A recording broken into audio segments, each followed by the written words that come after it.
You went to an event too.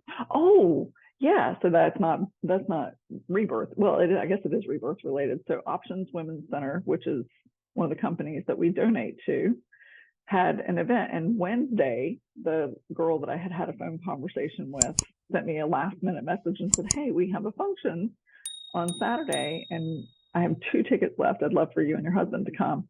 And they literally had 2 tickets left. Like the place was packed. There were probably 300 people there.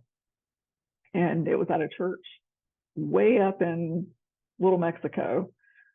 And so we went up to that. Tyler was not having it. He was very displeased with me for getting us into this drive-in LA traffic at 4 o'clock in the afternoon on a Saturday. And, but we did fine. I mean, we actually got there on time, shockingly, because we were over half an hour late leaving from what I had planned to leave.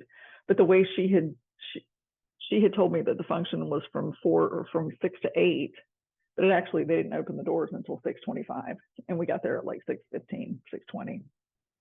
So it worked out perfect. So we get there and we walk up, and I'm like, wow, this is much bigger than I thought it was going to be. She had given me no details whatsoever. All I knew was that we were going to be fed and that we were going to hear some testimonies. So we get there, and it's a fundraiser, and we go to our seat, which is with another church, and we're just talking to everybody, and people are asking me how I'm affiliated with Options, and I'm telling them. And then the event starts, and this guy who's part of Calvary Chino Hills gets up and starts telling his story. And he's a former gangbanger, and he had a girlfriend. He pushed a girlfriend into getting a divorce, and getting an abortion, and when they were teenagers. And so anyway, long story short, I forget how he ends up coming back to Christ. I think because after she gets her abortion, he goes full bore into gang life. Although his face isn't covered with tattoos, so I would assume he never killed anybody. But anyway, he's telling his story, and I don't want to look back at the table because I can't stop crying. And they had these little packets of Kleenexes on the table for everybody. And I mean, I literally just tears streaming down my face. And then they give some testimonies of people who had gone to Options and heard the heartbeat. And they were so grateful that, there are places like Options that educate you instead of, I was telling Tyler on the drive home, I was like, that's probably the biggest reason that I cried so hard through there, because in my experience, there was never anyone in my life who tried to talk me out of it. There's never anyone in my life who said there's a better way. Everyone was supportive. Everyone thought it was the best decision. And even if my mother had known, she would have said, yeah, go do it, because my mother had done it. So it just breaks my heart. Planned Parenthood is such an evil place, and they present themselves as being a good place. So they have this new medical van, kind of like preborn. They've got a van, and there's apparently a lot of companies doing this now where they drive around and give you an ultrasound wherever you're at. So by the end of it, Tyler had such a good time. Of course, I had too. Tyler had such a good time, and he had seen what this type of company does. He set up a personal donation. He wanted us to shift our tithing, kind of the same thing you're doing with Matt Saber. He wanted us to shift our tithing a little bit and tithe the maximum that they had on their card every month. And he put on there that he wants to volunteer for them. Like that's amazing. Huge. Oh my gosh. Yeah, it was huge. That's huge. Yeah. And then so we came home and showed my mother-in-law everything. It was just like, I want to volunteer too. Oh, that's so awesome. That's amazing. Yeah. Wow. Yeah. So that's incredible. It was a thing of experience, yeah. And I would love to just be so much more involved in those things. So and And they're such a great company. We had an opportunity so they had sushi for the main meal, or Asian, because there was like teriyaki chicken in there too, but they had like a little sushi tray with a little California roll, a little tiny cup of seaweed salad, some chicken and beef, some rice, and a little salad. And I don't know, have you ever been to a Japanese restaurant and had the salad with the ginger dressing? That's one. I love the ginger dressing. Me too. So I ate my salad, which you know me, I greens. Yeah. So anyway, we had that, and then after the event, they had they had a buffet set up outside where you'd go stand in line and get your desserts, which weren't great, but we went through the line anyway. And so anyway, we had an opportunity to talk to the guy who's their volunteer accountant. He's been their accountant since like 2018, and it's all volunteer. And he was talking about how, they really do spend the money the way that they say they're going to spend it. They don't waste their money.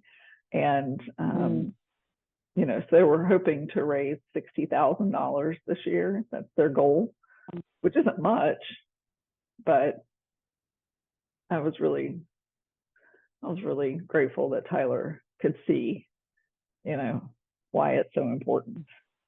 So, because he's always been pro-life, but now he sees how important it is. So, well, and how you can actually get involved with it, because there's so many different levels that you can get involved. If you don't have the time to volunteer, you can make donations, and it doesn't matter the denomination. It's like any amount matters, right? Yeah. I figure the same thing with the school. It's just, whatever you can give. And and I think that the other thing that I like to say too with tithing is my whole vision has changed on what tithing really represents, right? It's not necessarily I've got to give it all to a physical building, church, but there's a lot of things going on around right now that need the money that you can tithe to. Absolutely. Absolutely. Yeah. And I've been tithing my business tithes to a Christian radio station. Nice. That's in this area, and it's huge in this area. It's one, and they have a presence online too. So people all over, people come here because we have a lot of the tourists come here. They get hooked on the radio station. They have billboards all over the place, and then they go home and they can still listen. That's great. Yeah, that's great. So, God is moving. He is moving. He is. He truly is. Yeah, that's one of the things they said last night in that fundraiser was that that we need to step up. We need to get involved. That there is a war going on, a spiritual war, and it's very evil. And that we've got to get into the fight, because it's not just saving our country, it's saving people, honestly, in all different facets, saving people from abortion, babies, to saving children, getting them not indoctrinated, in the school system. Because he said the most vulnerable ages that they're attacking is 4 to 14. It's insane to me. Yeah. That's what they're attacking, and it's just like, I know I saw a video yesterday. It was just a little Instagram clip, and I'm not sure if it was Breitbart or what news source it was coming from, but it was this like over sexualized drag queen dancing and thrusting in front of this maybe 4-year-old kid, and the kid's sitting there. How could the kid not watch something like that? Because hello, you've got a clown making all these, super crazy moves in front of you, but it was just so gross, so gross. Oh my gosh, it is disgusting. But I'll give you a story from last night, because it was, I guess there's also some I can't remember the name of the group that they have also, but it's kind of more of like for kids, for I don't want to say Bible study or whatever for the kids. So they're learning. And his mother, he was like, I can't remember how old he was, if he was 4 or 5 years old. And his mother was a witch. And she did all kinds of just evil things to him. And they had, I don't know how the kid ended up going to these, teachings, but the kid would sit there, and when the mother was doing these things, he'd be praying for her. Mm-hmm. And the grandmother was there, and I guess witnessed the mother being so evil to him. And he went and he picked up a crown and he put it on his mother's head. And she was like, the grandmother was like, well, why did you do that? And he goes, because Jesus loves everybody. Oh my gosh. This is what he learned. This is what he learned. And he just sits there when she is doing whatever she's doing, spells, whatever, he's sitting there praying. Wow. Wow. 4 years old, 5 years old. I mean, that's just, it's amazing. But that's what can happen, Well, it also goes to show, we don't become, of course we're born in sin, but we don't become ungodlike until we're taught to. And we're born with the Spirit in us. We are the ones that push it away. I mean, I'm not saying that we're automatically saved by the Holy Spirit when we're born. I don't know if that's true or not. I had a conversation with Tyler's godmother on Sunday, and she's devout Lutheran, and they do not believe in the rapture. They do not. They believe in salvation as an infant, which is why they baptize as an infant. They believe that that's where salvation comes from. But anyway, I think that kids, whether they're baptized or not, go to heaven because they're just innocent. They're taught to become. So that's the power of God right there. If that little boy was praying for his mom at 4 and 5 years old, that's amazing. Right? And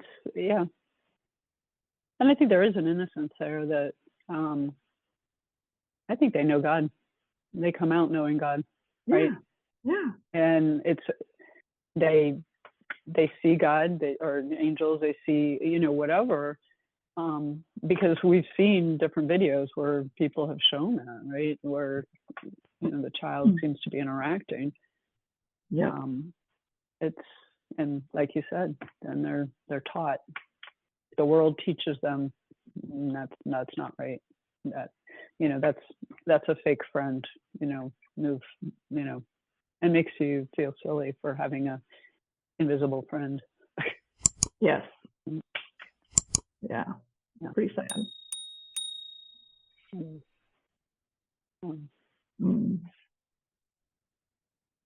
So be encouraged. Yeah. God is moving. God is moving. Definitely.